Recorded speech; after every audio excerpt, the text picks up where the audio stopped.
Bien, vous enregistrez votre document. Est-ce que vous avez mis l'éléphant au même endroit que du texte? Il faudrait. On voit que forcément, ça repousse pas le texte, ça le recouvre.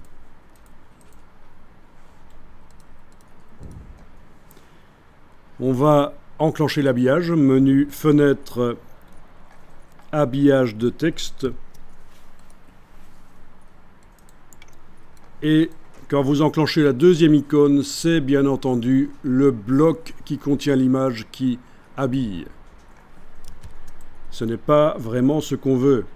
On voudrait que ce soit la silhouette de la bestiole qui habille le texte, et pas le bloc qui contient la bestiole.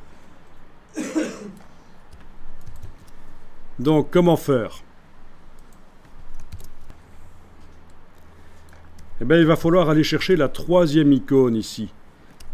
Vous voyez, ça c'est le contenu du bloc qui habille le texte. C'est ça que ça représente, cette icône bizarre. Là, c'est le bloc qui habille, là, c'est le contenu du bloc. Voilà. Et ça ne marche toujours pas, parce qu'il y a une petite opération en plus à faire. Là, c'est toujours le bloc qui habille, malgré que j'ai enclenché la troisième icône. Mais il va falloir que je précise.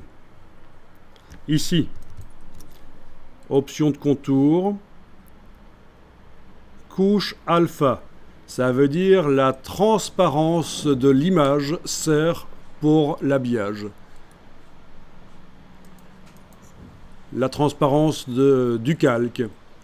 Oui, parce que dans Photoshop, dans la palette des couches, on peut aussi créer plein de couches alpha. Et là, vous auriez le choix de la couche alpha. Vous auriez un menu avec la liste, mais on n'a pas de plusieurs couches alpha dans la palette des couches de Photoshop. On a juste un calque qui a de la transparence. Donc c'est couche alpha, transparence du calque. Et voilà, ça fonctionne. Vous avez la bestiole qui habille le texte.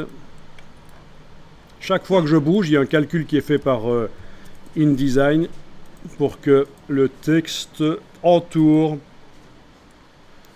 la bestiole.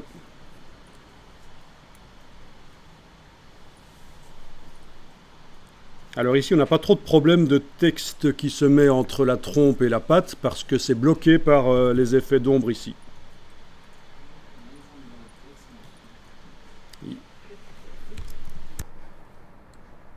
On va quand même éloigner le texte de l'éléphant. Donc vous avez ici la marge d'habillage qui est valable pour tout le contour de l'image parce que il n'y a pas vraiment de côté gauche, droit, au bas. Hein. Ça part dans tous les sens, la silhouette de la bestiole. Hein. Donc vous allez augmenter l'habillage, c'est éloigner le texte de la bestiole. On peut la redimensionner aussi. Outil de transformation manuelle. Je crois qu'en le faisant un peu plus petit, ce sera plus sympa. Voilà. Et alors, ça se voit souvent, mettre entre deux colonnes de texte, mettre une image, comme ça. Mais il ne faut pas qu'elle soit trop grande, sinon la justification foire complètement. Vous voyez, si c'est trop grand comme ça, c'est pas génial. Il ne reste pas de place pour le texte. C'est des morceaux de mots de chaque côté. Donc il faut quand même la faire à dimension acceptable.